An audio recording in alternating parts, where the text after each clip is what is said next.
Meditations for Every Day in the Year by Bishop Richard Challoner.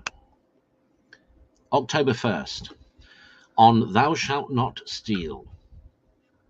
Consider first that by this commandment God forbids all manner of wrong to our neighbour in his goods, rights, or worldly possessions, whether by open violence or by fraud, by stealing or by overreaching, by cheating in buying or in selling, or in any other bargain, by keeping from him what is his, or not giving him his dues, or not paying just debts, or by any extortion whatsoever, or any usury in the loan of money or other things, or by putting him to any unjust charges, or by spoiling or damaging what belongs to him. In all these cases there is an injustice committed, which is not only condemned in this divine precept, but by the natural and eternal law written from the beginning in the heart of man, and by that great principle of morality which forbids us to do to any other what we would not have done to us. And yet how many ways are poor mortals daily guilty of breaking through this divine and eternal law for the sake of this wretched mammon of worldly interest, the great god of this world, and that in spite both of law and gospel, honor and honesty, conscience and religion. And how often do they affect to deceive themselves herein with vain pleas and pretexts, intended on purpose to cloak their guilt, and to hide it, if possible, not only from others, but also from their own consciences, that so they may go on without disturbance in the way that leads to death, by persuading themselves that all is right. But God is not to be deceived, who has declared that the unjust shall never possess his kingdom, 1 Corinthians 6:9. O examine yourselves, Christians, impartially upon this head of justice in your dealing with your neighbours.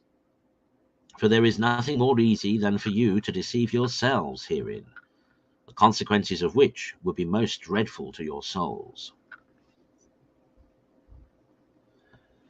Consider, secondly, that every breach of this commandment, by any one of these ways of wronging one's neighbour, is always followed by the strict obligation of making restitution or reparation. The crime will never be forgiven.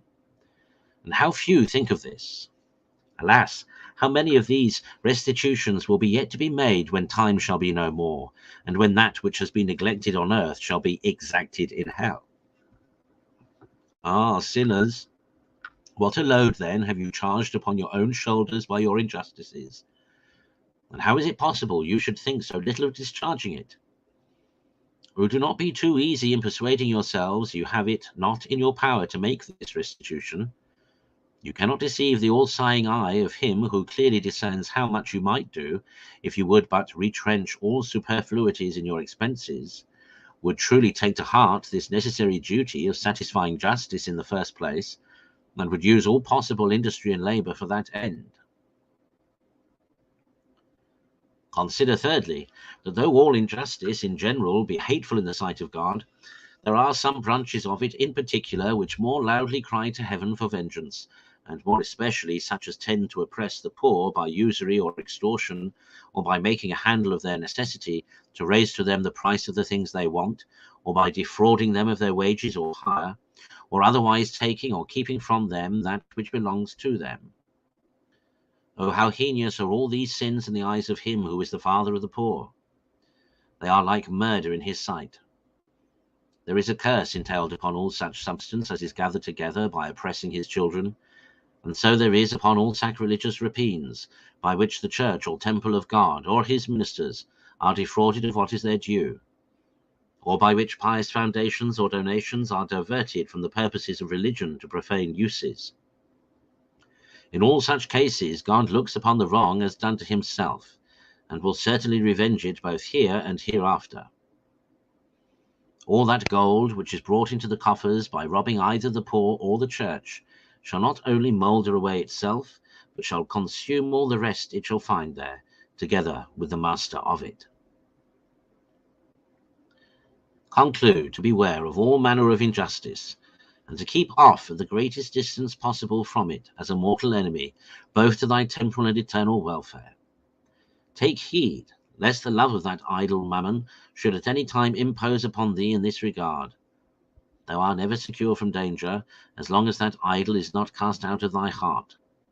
For, as the wise man assures us, Ecclesiasticus 10:10, there is not a more wicked thing than to love money, for such a one setteth even his own soul to sale.